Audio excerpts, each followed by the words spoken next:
Welcome to विधि शास्त्र, the only मंत्र for legal success. अभी तक हम लोगों ने हिंदू लॉ के जो टॉपिक्स कवर किए थे उसमें वॉइड और वॉइडेबल मैरिज का टॉपिक था लास्ट टॉपिक, और अब हम यहाँ पे आएंगे restitution of conjugal rights under Hindu law. तो रेस्टिट्यूशन ऑफ कंज्यूगल राइट्स को जानने से पहले कुछ मेन बातें जो हमें जाननी है वो हम जान लेंगे। जैसे कि रेस्टिट्यूशन का मतलब क्या होता है, पहले तो हम ये देखेंगे कि मीनिंग ऑफ रेस्टिट्यूशन क्या है। ठीक है, तो restitution simply means placing the party in his original position as he और शी वाज अर्लियर। मतलब कि जो पार्टी है उसको उस पोजीशन में रखना जिसमें कि वो पहले से था। ठीक है, इसे रेस्टिट्यूशन कहेंगे। फिर हम आते हैं next, meaning of conjugal rights. Conjugal right simply means होता है मैट्रिमोनियल राइट्स और ऑब्लिगेशन। मतलब कि विवाह से संबंधित जो भी अधिकार एवं कर्तव्य दिए गए हैं वो कंज्यूगल राइट्स, उन्हें कंज्यूगल राइट्स कहते हैं। ठीक है, अब हम आते हैं meaning of restitution of conjugal rights. इसको हम एक साथ कंक्लूड करके देखते हैं। तो इसका मतलब ये होता है कि हम इस तरीके से समझेंगे इसे कि if one party to the marriage withdrawn from other society, the latter party is entitled to compel the former to live with him or her। मतलब इसका मतलब ये होगा कि एक विवाह का एक पक्षकार जिसने दूसरे पक्षकार को अपने सोसाइटी यानी अपनी संगत से दूर कर दिया है, तो जो दूसरा पक्षकार है उसे हम एग्रीड पार्टी बोलेंगे। तो वो एंटाइटल्ड होगा ये क्लेम करने के लिए या ये पहली पार्टी को कंपेल करने के लिए कि वो उसको अपने साथ ही रखे। ठीक है, उसके साथ ही रहे। तो इस तरीके से हम देखेंगे कि रेस्टिट्यूशन ऑफ कंज्यूगल राइट्स जो है वो एक तरीके से दाम्पत्य अधिकार मतलब अधिकारों का निर्वहन कैसे करना है उसे ही हम रेस्टिट्यूशन ऑफ कंज्यूगल राइट्स कहेंगे। ठीक है, फिर हम आते हैं कि इनके जो रेलिवेंट प्रोविजंस है वो कहाँ कहाँ पर दिए गए हैं। सबसे पहले तो हिंदू मैरिज एक्ट में हम देखेंगे कि इसके प्रोविजन कहाँ कहाँ पे दिए गए हैं।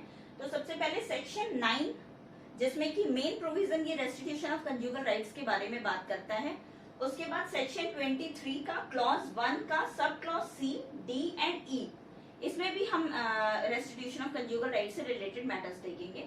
और फिर हमारा आता है सेक्शन 13 क्लॉज 1A का सब क्लॉज 2। तो इस तरीके से हिंदू मैरिज एक्ट के इन सेक्शंस में हम रेस्टिट्यूशन ऑफ कंज्यूगल राइट्स को देखते हैं। उसके बाद से हमारा सिविल प्रोसीजर कोड 1908 में भी इसके प्रोविजन दिए गए हैं। वो है ऑर्डर 21, रूल 32 एंड 33। ठीक है, उसके बाद हम आते हैं कि नेचर ऑफ रिलीफ कैसा है, मतलब कि जो ये रिलीफ मिलती है वो उसकी प्रकृति क्या है। तो सबसे पहले तो हम देखेंगे कि ये रिलीफ पॉजिटिव या नेगेटिव दो तरीके के होते हैं, तो उसमें से किस तरीके का रिलीफ है। तो सेक्शन 9 जिस रिलीफ की बात करता है वो पॉजिटिव रिलीफ है, जिसका उद्देश्य है to protect the marital relationship between the parties. मतलब कि जो पति और पत्नी हैं उनके बीच में जो वैवाहिक संबंध है उनको प्रोटेक्ट करना, ये उनका उद्देश्य है। और इस तरीके से ये पॉजिटिव रिलीफ दिलाने में ये सेक्शन हमारी रेस्टिट्यूशन ऑफ कंज्यूगल राइट इसमें हमारी सहायता करता है। फिर हम आते हैं कि इस रेमेडी की क्या आवश्यकता है, नीड ऑफ दिस रेमेडी। तो ये रेमेडी हम दो तरीके से देखते हैं कि इसमें मतलब किस तरीके से इसमें इस रेमेडी की या रेस्टिट्यूशन ऑफ कंज्यूगल राइट्स की आवश्यकता पड़ी। सबसे पहले तो स्पाउस मस्ट लिव टुगेदर, मतलब पति और पत्नी को एक साथ रहना चाहिए, इसलिए ये रेमेडी बात करती है कि ये रेमेडी मिलने से पति और पत्नी एक साथ रहें। दूसरा हमारा आता है कि one is entitled to other society and comfort. मतलब कि एक पक्षकार जो है वो दूसरे पक्षकार की सोसाइटी यानी उसकी संगत और उसके साथ जो भी कंफर्टेबल अपना लाइफ स्पेंड करना है वो कैसे करे, तो इसमें एंटाइटलमेंट की बात की गई है। अब हम देखते हैं कि रैशनैलिटी बिहाइंड दिस रेमेडी, इस रेमेडी को पाने के क्या आधार है, उसके पीछे के क्या आधार हैं। ठीक है, तो सबसे पहले जनरली कंडीशन ऐसी होती है कि या तो हस्बैंड और वाइफ एक साथ रहते हैं और कभी कभी कुछ समय के लिए वो एक दूसरे से अलग होते हैं या दूर जाते हैं, ऐसा कहेंगे। और दूसरी कंडीशन होती है कि या तो वो हमेशा ही अलग रहते हैं और कुछ टाइम के लिए एक दूसरे के साथ आते हैं। तो पहली जो कंडीशन है वो तो एक नॉर्मल सिचुएशन है, जिसमें कि अगर विवाह हुआ है तो पति पत्नी एक साथ रह रहे हैं और कभी कभी कुछ समय के लिए एक दूसरे से अलग जाते हैं या दूर रहते हैं। लेकिन दूसरी जो कंडीशन है वो एक्सेप्शनल कंडीशन है। एक्सेप्शनल कंडीशन इस तरीके से देखा जाएगा कि जैसे जॉब पर्पज से या स्टडी पर्पज से पति पत्नी एक दूसरे से दूर रहते हैं, बट हाँ कभी कोई ओकेजन या ऐसा कुछ होता है तो वो एक साथ आते हैं, तो ये आपकी एक्सेप्शनल सिचुएशन है।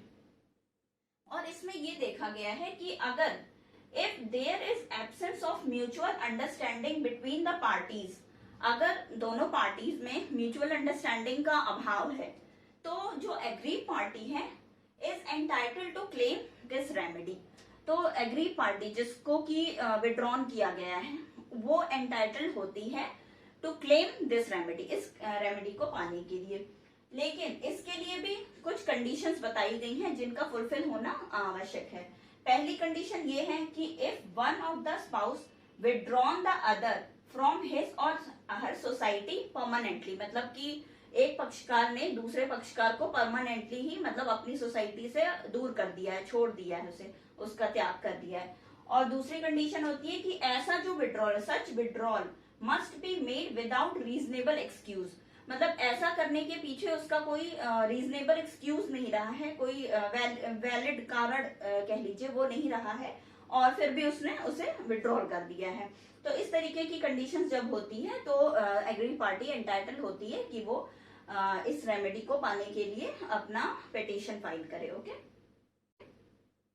फिर हम देखते हैं कि सेक्शन 9 का इफेक्ट क्या है। इफेक्ट ऑफ सेक्शन 9 देखते हैं कि upon fulfilment of the above conditions, मतलब ये जो दो कंडीशंस दी गई हैं इनके फुलफिलमेंट होने पर एग्री पार्टी जो है वो एंटाइटल्ड होती है, is entitled to claim, to file a petition, to claim remedy और to file a petition for the restitution of conjugal rights to the district court. तो ये देखा गया है कि इसकी पिटीशन फाइल कहाँ की जाएगी, तो वो है आपका डिस्ट्रिक्ट कोर्ट में, और यही सेक्शन 9 का इफेक्ट बताता है। फिर हम आते हैं कि ये तो कुछ कंडीशंस नॉर्मल कंडीशन है, उसके बाद से हम देखते हैं कि एडिशनल कौन कौन सी कंडीशंस हैं जिसमें भी इस रेमेडी को पाया जा सकता है, जैसे कि additional condition for this remedy उसे कहेंगे। तो सेक्शन 23 का clause 1 sub clause C, D and E इस कुछ कंडीशंस को मेंशन करता है, जिसमें कि पहली कंडीशन आती है कि petition must not be the result of collusion between the parties, मतलब कि ये जो पिटीशन फाइल की गई है इसका आधार जो है वो ऐसा नहीं होना चाहिए कि पति पत्नी में जो झगड़े चले आ रहे हैं उसको आधार मानते हुए हमने पिटीशन फाइल कर दिया, ये चीज नहीं होनी चाहिए। ये ऐसा होना चाहिए कि काफी टाइम से एक दूसरे को छोड़ दिया है या अलग रह रहे हैं विदाउट एनी रीजनेबल एक्सक्यूज के। और सेकंड आपका आता है कि there should not be improper और unnecessary delay for filing of the petition, कि इस पिटीशन को फाइल करने के लिए बहुत लंबा मतलब कह लीजिए कि बहुत डिले करना या अननेसेसरी या इम्प्रॉपर डिले करना, ये चीज नहीं होनी चाहिए। ठीक है, फिर हम आते हैं ऑर्डर 21 का रूल 32 एंड 33, सीपीसी के ऑर्डर 21 रूल 32 एंड 33 में क्या इस प्रोविजन से रिलेटेड क्या बातें की गई हैं।